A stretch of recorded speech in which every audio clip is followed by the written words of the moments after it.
Hello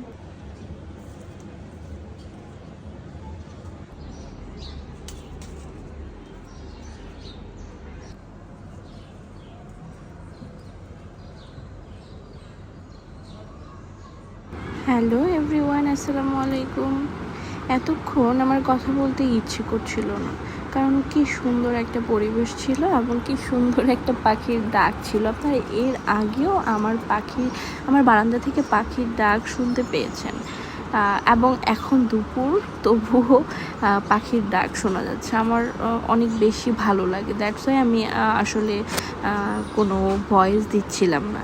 আমার ইচ্ছে ছিল আজকে আপনাদেরকে একটা কবিতা আবৃত্তি করে শোনাবো, যদিও পুরোটা না পারবো, কিছুটা শোনাবো, কিন্তু সেই পাখির ডাকে আর পারছিলাম না। তো এখন তাহলে আমি শোনাচ্ছি আপনাদের। আমার কবিতার নাম হচ্ছে শাড়ি, লিখেছেন সুবোধ সরকার। বিয়েতে 51টা শাড়ি পেয়েছিল মেয়েটি, অষ্টমঙ্গলায় ফিরে এসে আরও 6টি। এত শাড়ি একসঙ্গে সে জীবনে দেখেনি। আলমারির প্রথম থাকে সে রাখলো সব নীল শাড়িদের। হালকা নীল একটাকে জড়িয়ে ধরে বলল, তুই আমার আকাশ। দ্বিতীয় থাকে রাখলো সব গোলাপিদের।